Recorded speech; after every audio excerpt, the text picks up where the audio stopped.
Audio Jungle.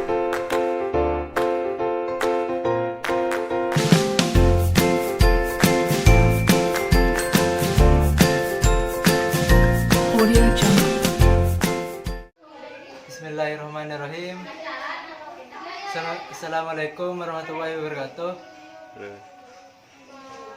Saya sebagai pemateri pertama, saya ucapkan kepada dosen Bapak Hanafi yang terhormat dan kepada mahasiswa maupun mahasiswi yang terhormat yang saya cintai dan sayangi, di mana kita diliburkan 2 minggu, yaitu karena ada surat dari rektor maupun gubernur dan presiden, di mana mengenai adanya virus corona, di mana perguruan tinggi maupun SMP, SMA, SD juga diliburkan karena adanya edaran surat untuk lebih antisipasi agar terhindar dari penyakit virus tersebut, di mana saya ucapkan kepada mahasiswa maupun mahasiswi untuk lebih berhati-hati mengenai virus tersebut. Semoga senantiasa dijauhkan dari virus maupun musibah, dan jangan lupa untuk selalu berdoa dan berzikir agar terhindar dari virus tersebut. Saya ucapkan bagaimana kabarnya mahasiswa maupun mahasiswi, sehat semua kan? Semoga tetap sehat dan bisa tetap muka kembali di akhir-akhir pekan nanti, atau bisa masuk kembali.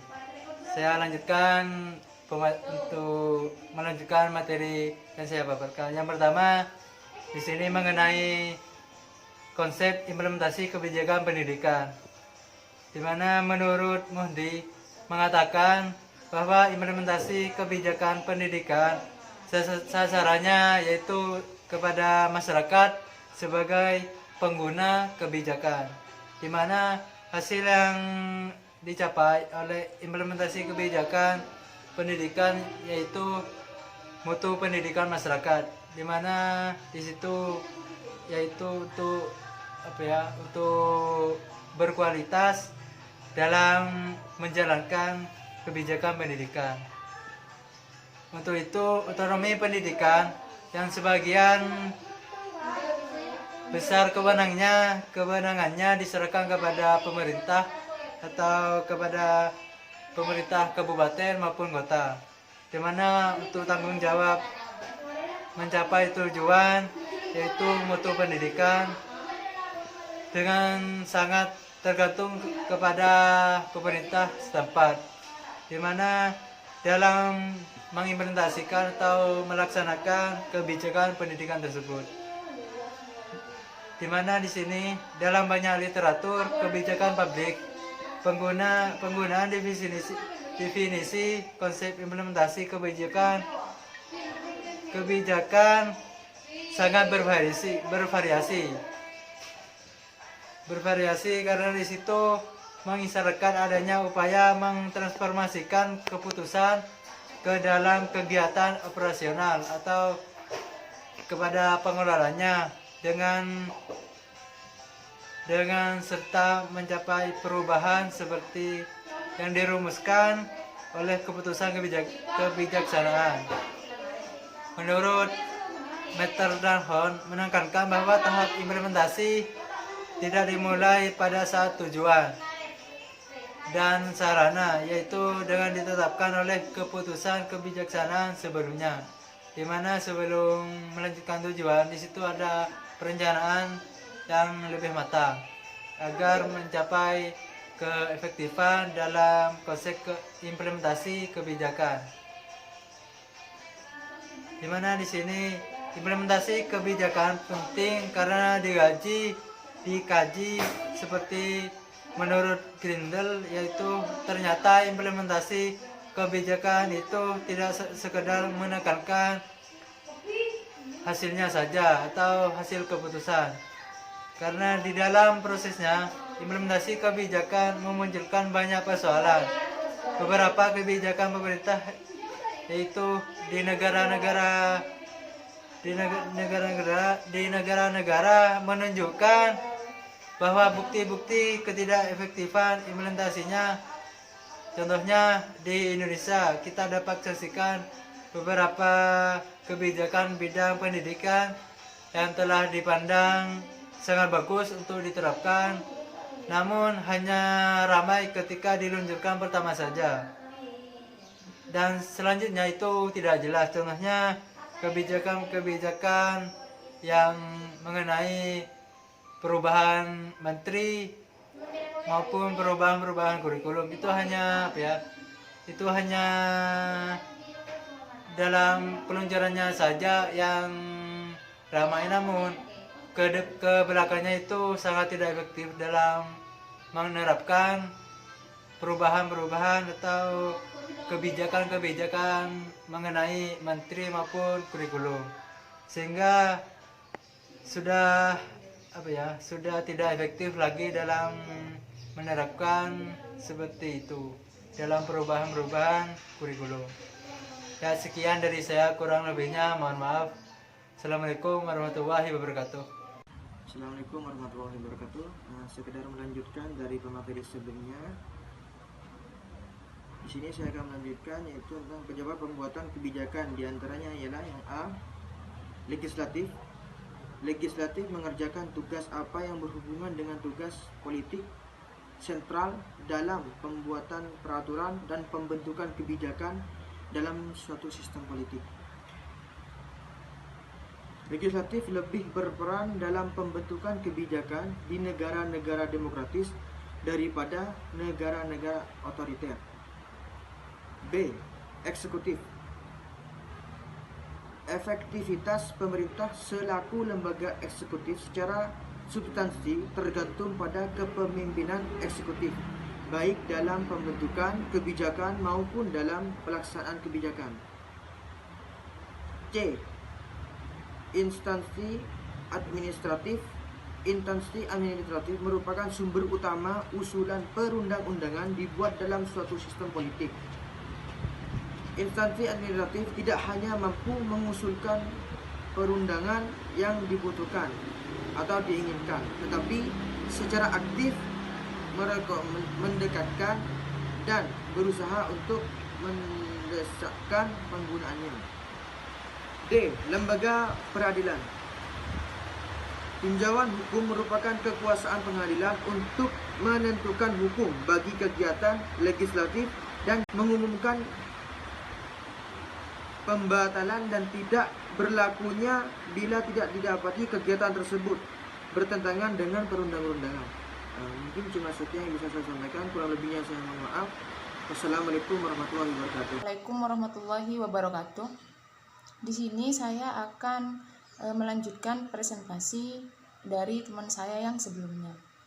Nah, di sini saya akan menjelaskan tentang aktor pelaksana kebijakan pendidikan, di mana aktor pelaksana pembuat kebijakan pendidikan di sini merupakan orang atau kelompok orang yang bertugas untuk menganalisis, merumuskan, dan menyusun kebijakan. Pejabat pembuat kebijakan adalah orang yang mempunyai wewenang yang sah untuk ikut serta dalam formulasi hingga penetapan kebijakan publik. Walau dalam kenyataannya beberapa orang yang mempunyai wewenang sah untuk bertindak dikendalikan oleh orang lain, kebijakan pendidikan di sini adalah kebijakan publik di bidang pendidikan. Seperti itu. Kemudian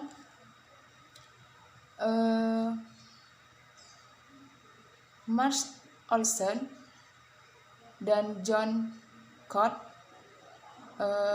mengemukakan bahwa kebijakan pendidikan merupakan kunci bagi keunggulan, bahkan bagi negara bangsa dalam persaingan global.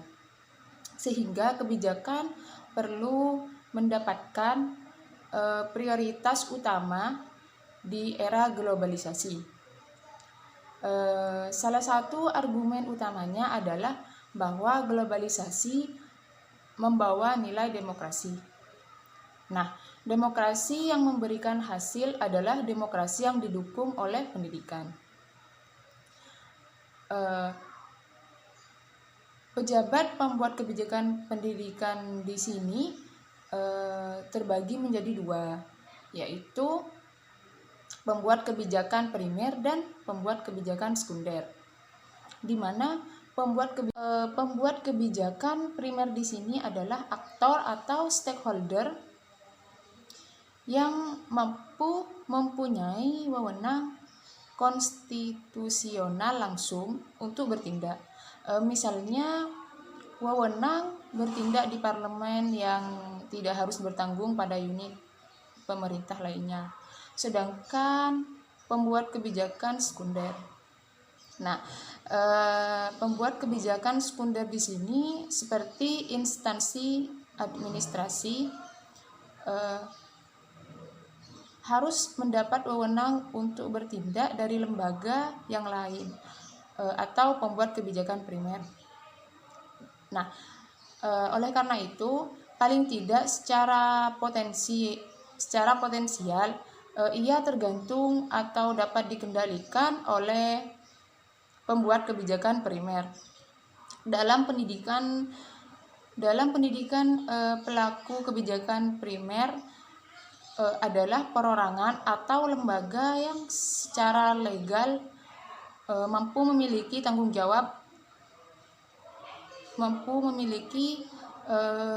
jawab berkenan dengan pendidikannya. Pembuat kebijakan sekunder pendidikan adalah individu atau organisasi yang terdiri dari kelompok,